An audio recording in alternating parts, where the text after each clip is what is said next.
कधी केस वाढवायची तर कधी वारकरी बनून कीर्तन करायची, अशी वेगवेगळी सोंग घेऊन स्वतःच्या स्वार्थासाठी पैसे घेऊन पक्ष बदलणं आणि मग नंतर लोकांची विकास कामं न करणं. घाटकोपर पश्चिमचे मनसेचे उमेदवार गणेश चुक्कल आपल्या सोबत आहेत.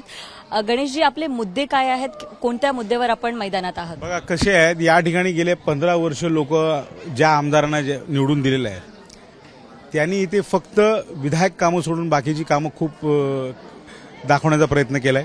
आज पण त्यांच्याकडे सांगण्याचे काही मुद्दे नाही आहेत. ते म्हणतात की मी लाडक्या बहिणीचा अध्यक्ष आहे, तुमच्या खात्यात पैसे येतील, हेच सगळं अपप्रचार चाललाय. पण या घाटकोपरमध्ये पाण्याची समस्या असेल, मूलभूत इंटरनल रोड असतील, गल्ली गटार पायवाटा, व्यायामशाळा, समाज कल्याण केंद्र अशी कोणतीच ठोस कामं दाखवण्यासारखी झालेली नाही आहेत. आणि इथे पाण्याचा विषय खूप ज्वलंत आहे. आपण पाहत असाल, आपण डोंगराळ भागात आहोत, इथे पाणी खूप कमी दाबाने आणि खूप अवेळी पाणी येतं. तर मुख्यतः इथली समस्या पाण्याची आहे, तर ती देखील गेल्या 15 वर्षात सोडवली गेली नाही.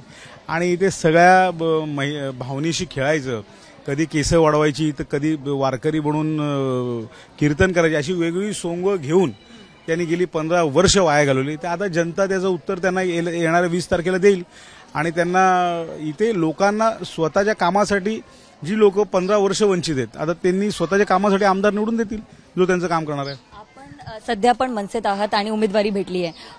ते तुमचे समोरचे कॅन्डिडेट ते पण किंवा एकदा मनसेमध्ये होते. निष्ठावंत होण्याचा फायदा तुम्हाला मिळेल?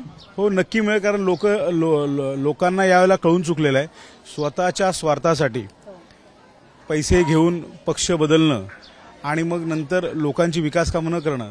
तर लोक नक्की एका निष्ठावंताला, 2 गद्दारांविरुद्ध ही निष्ठावंताची एका लढाई आहे, लोक निष्ठावंताला प्राधान्यक्रमाने मतं देऊन निवडून देतील. ते भोंगे उतरवायचे मुद्दे हे सगळे इथे काम करणार? हो, जरूर करणार. कारण तुम्ही पाहत असाल, याचा त्रास बिल्डिंगमध्ये राहणाऱ्या लोकांना पण आहे आणि सर्वसामान्य पण लोकांना आहे. राज ठाकरे साहेबांची हीच भूमिका आहे की कोणत्याही धर्माचा त्रास हा लोकांना नाही झाला पाहिजे. आणि त्यांनी म्हणून एका मुस्लिम पत्रकाराने देखील याला विरोध केला होता, या भोंग्यांना. ते उदाहरण देखील त्यांनी आपल्या सभेमध्ये दिलेलं आहे. त्यांचा एक लहान मुलगा होता, त्या भोंग्यामुळे त्यांना खूप त्रास व्हायचा.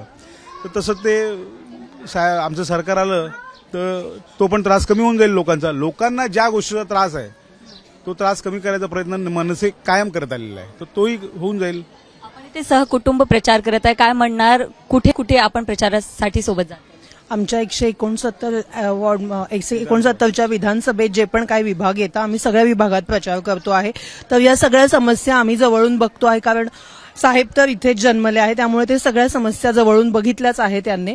तर मी सगळ्या जनतेला एकच सांगेल, विभागीय जनतेला, की तुम्ही विकास हवा असेल तर स्वतःला वोट करा. इंजिन तुमचा विकास घडवणार आहे, साहेब तुमचा विकास घडवतील. तुमच्या मूलभूत समस्या ज्या आहेत त्याचं निराकरण ते करतील असं आश्वासन ते देत आहे. मोठी मोठी आश्वासनं नाही तर खूप छोटं हे आहे, बेसिक तुमच्या ते समस्या निराकरण करतील. तर तुम्ही स्वतःसाठी मतदान करा, एवढंच मी सांगेन. म्हणजे जिंकण्याची तयारी आपण पूर्ण ठेवलेली. 23 तारखेला तुम्ही आमदार म्हणून माझं प्रतिक्रिया घ्यायला याल, एवढा आत्मविश्वास मला आहे आणि लोक नक्की निवडून देतील. धन्यवाद. कॅमेरा पर्सन विजय सह नम्रता दुबे, एबीपी माझा, मुंबई. एबीपी माझा, उघडा डोळे बघा नीट.